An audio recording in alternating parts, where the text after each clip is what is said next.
People keep hounding me to talk about the Chevy SSR, so guess what? It's time for the Chevy SSR. If you're watching this, you already know, but just in case you don't, the Chevy SSR was a retro-styled, retractable hardtop convertible pickup truck. If you are a person with eyes and ears, you will be able to recognize that this was a bad idea. This thing came out in 2003 and was only sold through 2006, squarely within the 2000s retro design boom. First 2 years of production, it was given the Vortec 5300 V8 with a 4-speed automatic and made about 300 horsepower. The last 2 years of production, it was given the LS2 6.2-liter V8 with a 6-speed stick.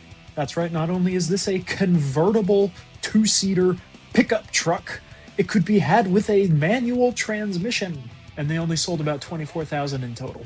And let me tell you, when I was a little kid, I wanted one of these so bad. I know the SSR was part of the retro design boom, which was aimed solely at boomers. But I love boomer cars, and I cannot get enough of them. I mean, I literally own a Ford Mustang and a Harley-Davidson motorcycle.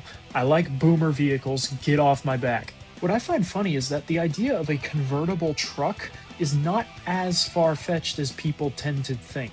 At least if you're willing to stretch the definition of truck. Going back to the very early days of the automobile, Ford Model T was a pickup, and they were all convertibles. It was normal.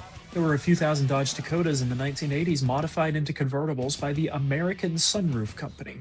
The Hummer H1 was available as a soft top. To this day, you can buy a Jeep Gladiator or the Hummer EV pickup as convertibles. And of course, if you stretch the definition of truck to include SUVs, you've got the old International Harvester, you've got the Geo Tracker, you've got the Jeep Wrangler and Ford Bronco, you've got the soft-top Suzuki Jimny and Mercedes G-Wagons, and you've got all sorts of custom jobs done by people in their own garage or by companies like the American Sunroof Company. They're still out there modifying stuff. The Chevy SSR might be the greatest example of how General Motors executives were ripping fat lines off the backsides of their secretaries every day in the early 2000s. Go listen to my music, new album's out now, link in bio. Okay, thanks, bye.